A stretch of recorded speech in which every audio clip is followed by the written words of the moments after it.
السلام عليكم. ازيكم حبايبي؟ عاملين ايه؟ يا رب تكونوا بخير يا رب. معاك وفاء مصطفى.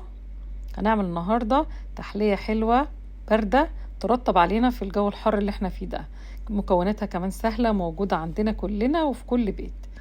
هعمل النهاردة الرز بلبن في الفرن، والرز بلبن الأطباق كريمي وروعة، أوفر بكتير من محلات الرز بلبن وأحلى كمان. على بركة الله بقى تعالوا نبدأ. أول حاجة خالص هجيب كوباية رز مصري، لازم رز مصري يا جماعة. هاخد الرز اغسله كده مرتين تلاتة، وبعد كده هجيب حلة تكون غويطة شوية، هحط فيها من 5 ل6 كوبايات من المية. انا هحط 6 كوبايات، حطيت 5 دلوقتي وهحط السادسة واحنا شغالين، بس مش هتبان معايا في التصوير. ممكن من البداية خالص حطي 6 كوبايات من المية. حطيت المية على النار، واول ما بدأت هتغلي حطيت عليها الرز بتاعي المغسول.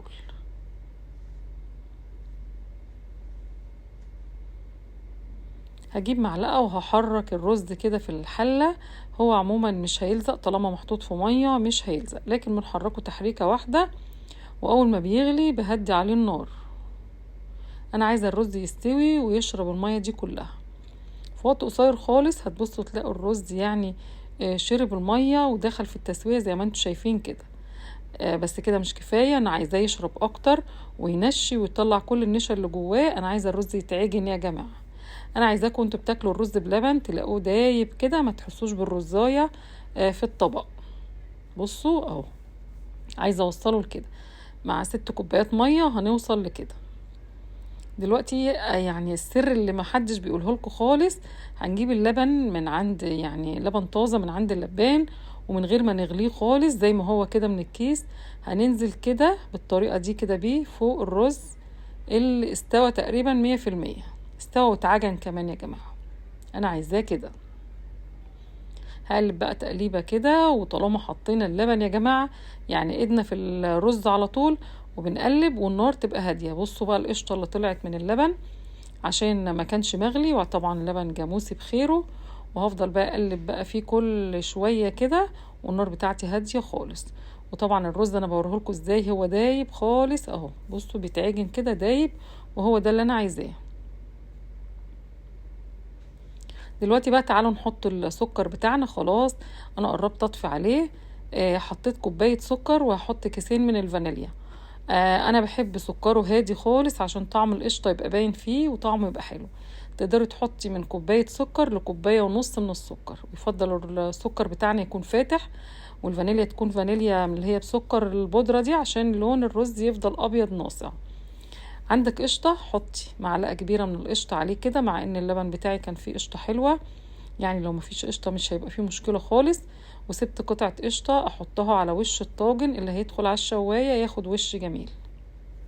انا هسيبه لغاية ما السكر يدوب والرز يغلي تاني، لان السكر طبعا بينزل الحرارة شوية بتاعة يعني اللبن. فهسيبه شوية كمان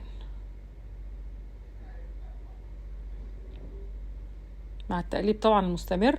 واول ما اوصل للمرحله دي واحس انه ناشفه خالص كده اهو معايا، بس يكون لسه فيه يعني سوائل، انا بوريكم ازاي الرز داب تماما جوه اللبن يا جماعه. والقوام ده مظبوط جدا بالنسبه لي. يعني كده خلاص هطفي النار عليه. هشيله بقى من على النار، وعايزه اوريكم قوامه ازاي وانتوا بتطفوا عليه. بصوا انا عايزاه سايل بالشكل ده. هجيب بقى صينية كده او طاجن، واحط فيه شوية رز يدخلوا على الشواية كده، بس الشبكة تكون في النص والشواية هادية عشان ياخد لون جميل معانا. وخلي بالكم بياخد لون بسرعة فانتبعوا. حابة بقى عندك شوية قشطة بقى هتحطي على الوش قشطة، تمام. مفيش، هو كده كده هيعمل وش من غير القشطة كمان. هدخله بقى على الشواية. ودلوقتي هبدأ اغرف الاطباق بتاعتي. حطيت بقى الرز في كل الاطباق اهو زي ما انتم شايفين، المقدار حلو جدا. وهسيبه يبرد خالص، مش هدخله التلاجة غير لما يبرد. هغطيه بعد ما يبرد، ما ينفعش نغطيه وهو سخن، فلازم يبرد خالص بره التلاجة. بصوا الاطباق يا جماعة، بصوا ما شاء الله عمل لي 7 اطباق غير الصينية اللي انتوا شفتوها. وكل ده من كيلو واحد من اللبن وكوباية رز. وما استخدمناش لا نشا ولا استخدمنا كريم شانتيه ولا اي حاجة. هو قشطته منه فيه كده. تعالوا بقى نشوف اللي دخل الفرن شكله جميل ازاي. بصوا يا جماعة جماله روعة بجد.